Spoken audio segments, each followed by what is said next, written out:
Hi, this is Channing Humphrey with Semi-Pro Live, aka the hardest working man in semi-pro. I'm out here with a special treat. We're out here with the DIFL, Dallas Indoor Football League's official media day. We got some of our special stars out here, and there's special circumstances for special players. And my man right here has a very important meeting, so I didn't want to hold him up like some of the other guys. So we're going to go ahead and do a special one-on-one, man. You've seen him before. He's out playing some ball with the with the Texas Sentinels right now. Where you really recognize this man from his days with the Texas Revolution, being basically the backbone of that defense for most of the franchise's history. So as we get into this, I'm just going to let him introduce himself, give us a little bit more extensive history than we know.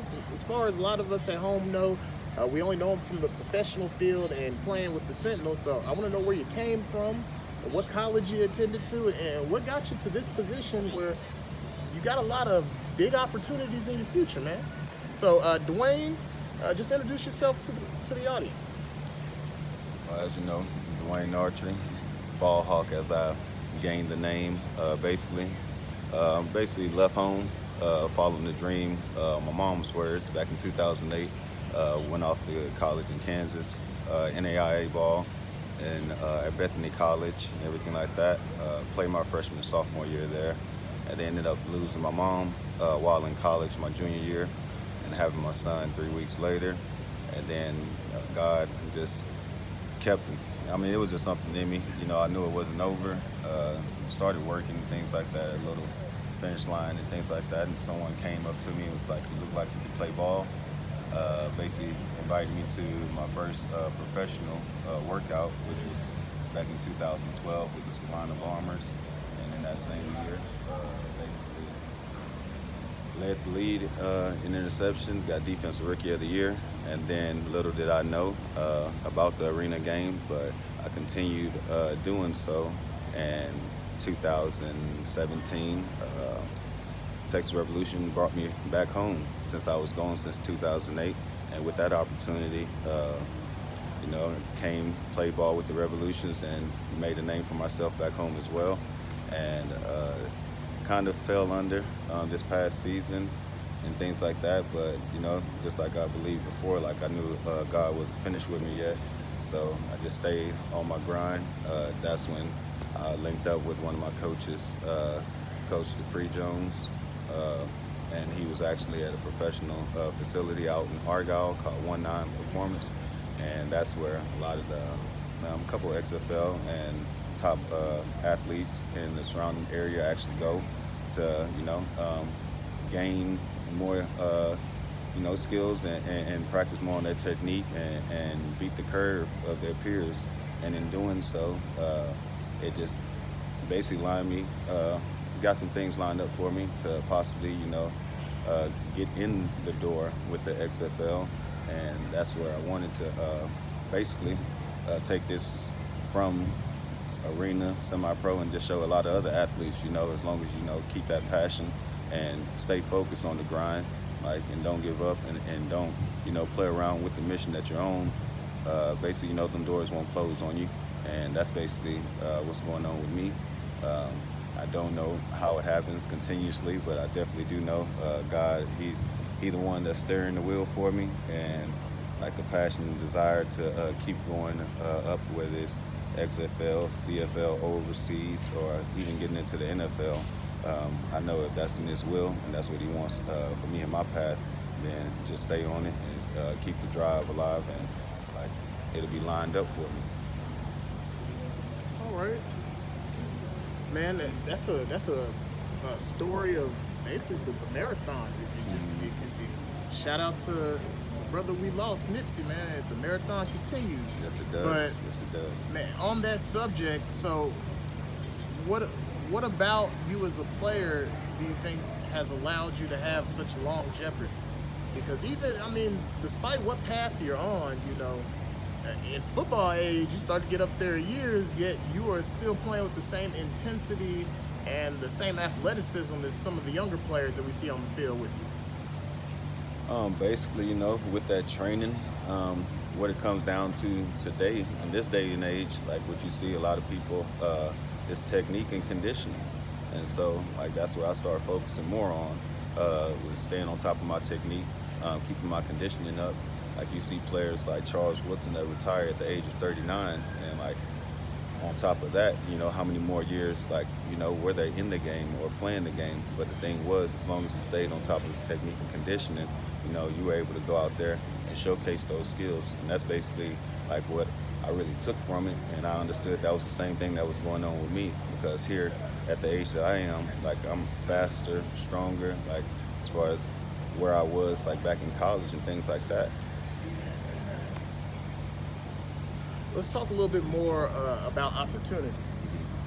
So, what what advice would you give to some of the younger cats or some of the players that have ambitions towards places you've already been, and what kind of drive did it take you to achieve success on that level?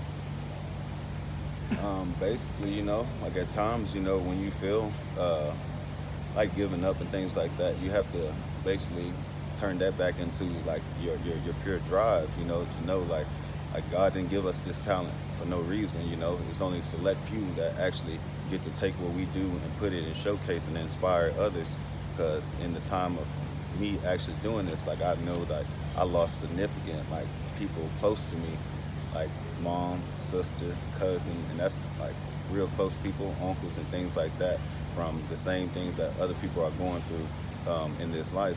And with doing so, like, I seen God, like, He just put something in me to take that, that loss and get out there on that field and show others, like, if you focus on this, like, it'll be a, it'll be something in you that you can basically like cope with and use that to cope. And that's basically what I was doing, using it as a release for me, and then also using it as a way to show others, because a lot of people that lose people time and time again while playing this game.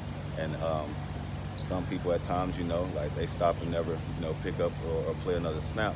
Whereas God put it in me to actually, take that, use that, put it back on the field and go further with it and show others in the younger generation that basically, like, you're not the only ones going through it, not the first, second, or third person that it happened to, but actually, use it in a way to inspire others and give back.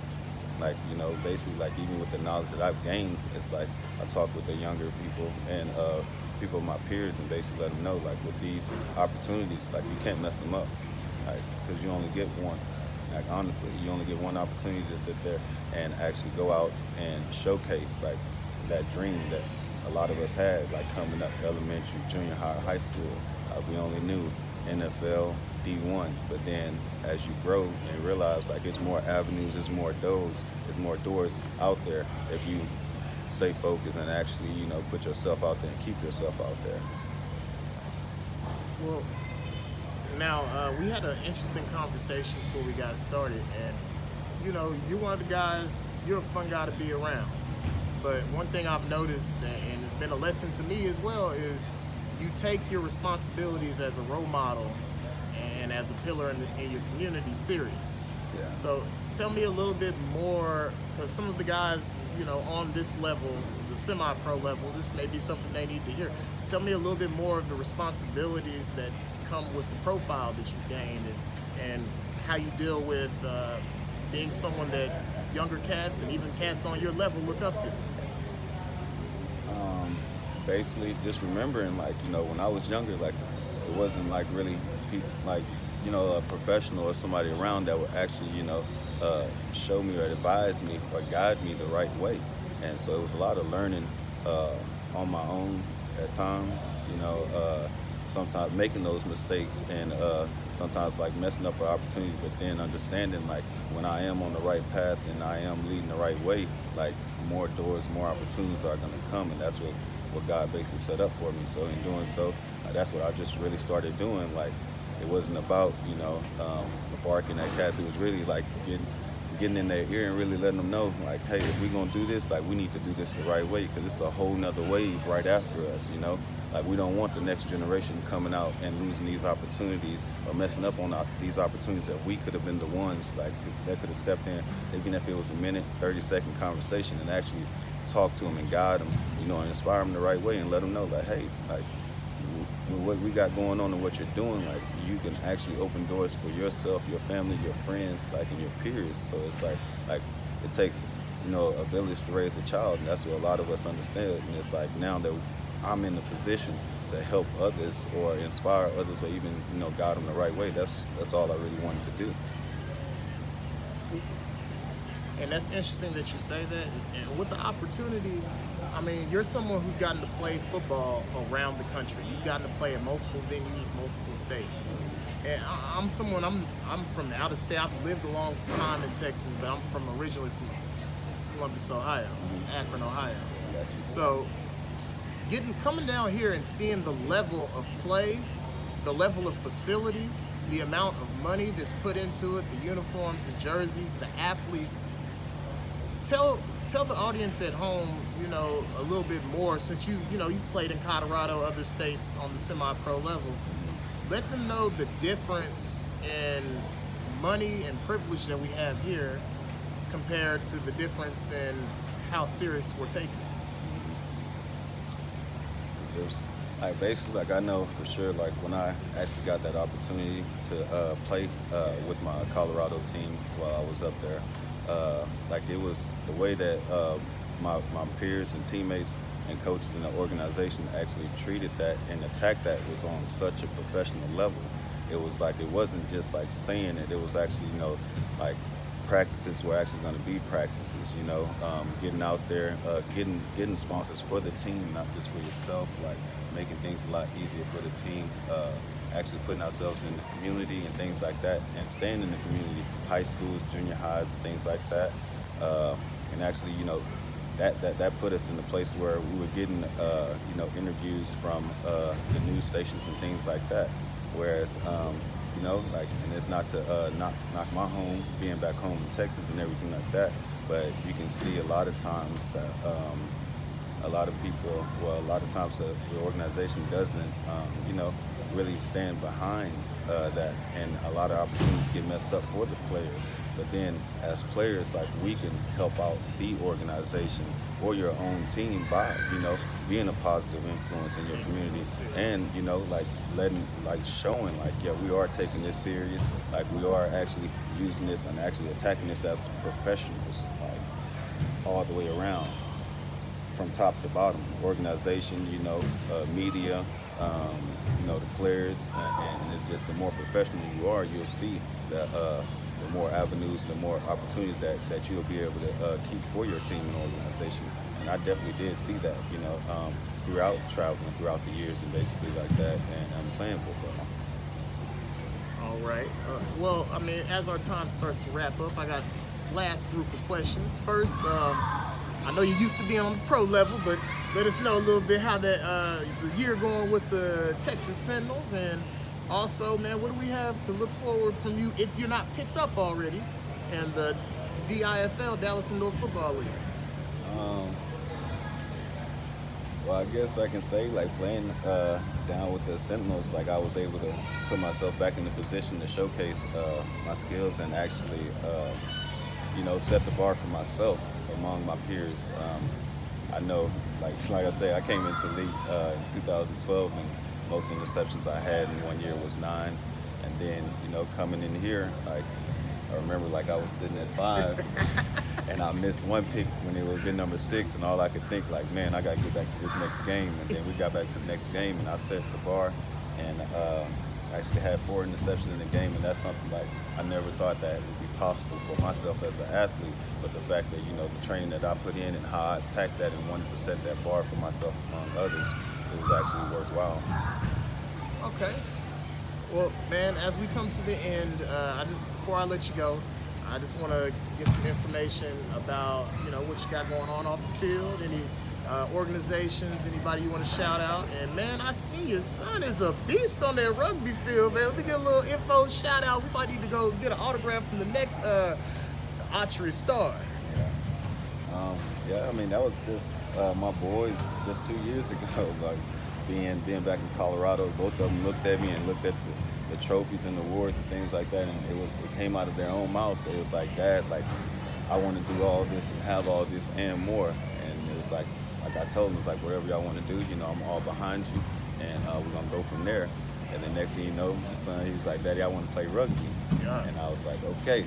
Well, he said he's gonna run faster, and that's exactly what he did. And No it's like, pads, gladiator. like I couldn't be more proud of him. Even with my oldest son, like Camden, like he just follows right behind it. It's like there's no extra push, but it's just the fact that I was there showing them like the realm, them being in arena life with me. Like they got to see it from the age of 1. Both of them did, and like that's just what they wanted to do. And it's like as a father, I can be more proud of them.